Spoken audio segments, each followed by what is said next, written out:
जो कौन सी चाय पसंद करते हैं? अदरक वाली चाय, और हमारे दादा गुरुजी को बहुत प्रिय है। इस चाय से हमारी याद जुड़ी हुई है दादा गुरु से। हम 2 भाई है वैसे तो, पर ताऊ चाचा के मिलाकर के 10 भाई हैं। और हम जब दादा गुरुजी के पास जाते थे तो सब ऐसे ही बैठते थे। तो दादा गुरुजी बहुत सिद्ध महापुरुष, बहुत कम बोलते थे, महापुरुष थे। तो वो चाय पीते थे तो अपनी जूठी चाय, खूब ये जो नरेली है, इसकी आधी चाय हमको देते थे। हमारे जीवन में हमें ये लगा कि ये नालायक से बोलने लायक गुरु के इस प्रसाद के कारण बना है। और प्रत्येक, इसके पीछे एक और रहस्य है, प्रत्येक बालक को अपनी परंपरा को छोड़ना नहीं चाहिए, चाहे किसी भी लेवल पर पहुंच जाए। शायद ये भी सूत्र है। शुरुआत जहां से हुई, गुरु से शुरू जिसका जीवन हुआ, उसे कुछ भूलना नहीं चाहिए। इसलिए हम भूले नहीं, ये शायद हमें लगता कि हमारी अच्छी आदत है। चाय बुरी आदत, क्षमा कीजिए, युवाओं से प्रार्थना है मत पीना, हम नहीं रुकेंगे।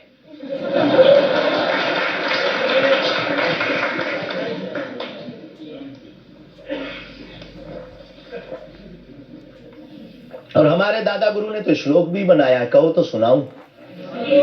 चाय पर श्लोक। चाय पर श्लोक आपने नहीं सुना होगा, एक बार केटली गर्भ संभूतम शक्कर पत्ती मिश्रितम कप मध्य विराजते देवी ओम चाय चंडिकाय नमो नमः। और केवल इतना ही नहीं, चाय और चाय दोनों जिंदगी में बहन जरूरी है।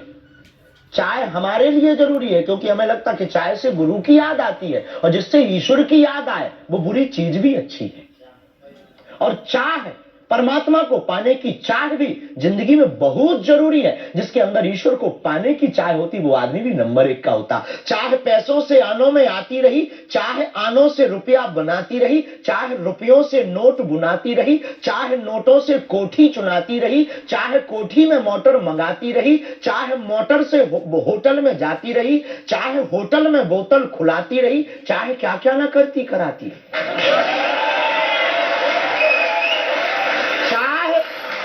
मोटर से होटल में जाती रही, चाहे होटल में बोतल खुलाती रही, चाहे क्या क्या ना करती कराती रही, चाहे पाली जिन्होंने वो पीले हुए, चाहे छोड़ी जिन्होंने वो रसीले हुए, चाहे जी से लगी जी जरा हो गया, चाहे हरी से लगी जी हरा हो गया। अब एक ही चाहे हमको चाहिए, वो अगर चाहे हनुमान जी तो फिर क्या चाहिए।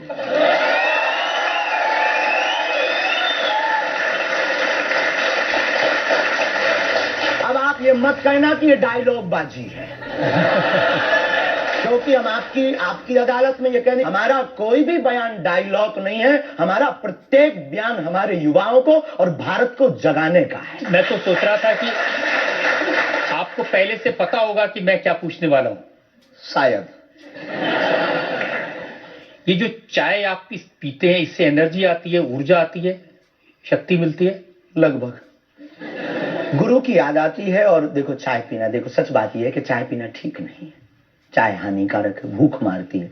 लेकिन हम 24 घंटे में 18 घंटे सेवा करते हैं, लगभग 17 घंटे गद्दी पे बैठते बोलते हैं। भूख लगेगी तो नींद आएगी, नींद को मारने का एक बहुत अच्छा उपाय है चाय पी लेंगे। भूख कम तो हम ज्यादा समाज सेवा कर पाते हैं, हमें ऐसा लगता है, पर डॉक्टरी भाषा में ये ठीक नहीं है। तो ये सिर्फ समाज सेवा के काम आती है, या फिर जैसे शाहरुख खान की फिल्म पठान को आपने क्रिटिसाइज किया, वो भी चाय का असर था? चाय कोई नशा नहीं है, लेकिन अगर आप उसकी बात करें तो हमने सिर्फ सनातन की बात की कि हमारे सनातन पर भगवा रंग ही बेशरम क्यों बार बार। एक फिल्म 1987 के लगभग आई थी, संतोषी माता की फिल्म। संतोषी माता की फिल्म आने के बाद लोगों की भावना इतनी दृढ़ होगी कि शुक्रवार को टमाटर और नींबू बिकना कम हो गए। और अगर आप सनातन के खिलाफ, आपको याद होगा, और अगर सनातन के खिलाफ कोई मूवी बनाओ तो मंदिरों में, भगवान के चरणों में और माता पिता और गुरु के प्रति आस्था लोगों की कम हो जाएगी। इसलिए बार बार हमारी संस्कृति, हमारे सनातन और हमारे भगवान राम को टारगेट ना किया जाए। बिना देखे आपने फैसला कर लिया कि वो भगवान राम को टारगेट किया गया है, सनातन को टारगेट किया गया है। भगवा रंग तो देखने की जरूरत ही नहीं है, खून ही भगवा है। रंग से किसी धर्म को जोड़ना ये तो ठीक नहीं। ये देश तिरंगे का देश है, और तिरंगे में 3 रंग है। बिल्कुल है, और सब रंगों का सम्मान करना चाहिए। तो है, तो हमने कभी अच्छा तो भगवा रंग हरा रंग भी तो बेशरम हो सकता है। हाँ, क्यों नहीं हो सकता? हो सकता है। हाँ। बस यही हमारी मांग है। देखिए ये इस तरह की जो मांगे करते हैं ना, उसी पर मुझे आपत्ति है। आप कहते हैं ये भारत राष्ट्र हिंदू राष्ट्र बने, बेझिझक बने, हिंदू राष्ट्र बनेगा। ये जातिवाद, हम जातिवाद के खिलाफ हैं। कब तक गालियां जातिवाद के नाम पर, कब तक राजनीतिक रोटियां सेकी जाएंगी? ये बंद करो। कब तक जातिवाद के नाम पर वोट लेंगे? आप ये बंद करो। भारत को हिंदू राष्ट्र बनाओ, सामाजिक समरसता होगी, सब में समानता होगी, सौहार्दता होगी, न पत्थर गलेंगे, न रामचरितमानस जलेगी, न राम के ऊपर कोई टिप्पणी होगी। हिंदू राष्ट्र होगा तो राम राज्य आ जाएगा। भारत विश्व गुरु है। शास्त्री जी, ये जो देश है ना, ये भारत के संविधान से चलता है। वो संविधान जो बाबा साहब अम्बेडकर ने बनाया था। क्षमा कीजिए, हम उसके आदर करते हैं, हमारे पूर्वजों ने स्वीकार किया। कहां आदर कर रहे हैं? वो संविधान कहता है ये धर्मनिरपेक्ष राज्य है, इसमें रिलीजन के नाम से इसको देश नहीं बनाया जा सकता। संविधान का प्रथम पृष्ठ ही भगवान राम के चित्र से प्रारंभ होता है। हाँ बिल्कुल, संविधान का प्रथम पृष्ठ, जिस देश का संविधान भगवान राम से प्रारंभ हो, तो क्या वो हिंदू राष्ट्र, राम राज्य नहीं हो सकता है? वही संविधान जो भगवान राम के पृष्ठ से शुरू होता है, वही संविधान कहता है कि भारत एक धर्मनिरपेक्ष हमने ऐसा राज्य है। सुना है, पढ़ा नहीं है, पूछना नहीं। पंथ निरपेक्ष कहा है।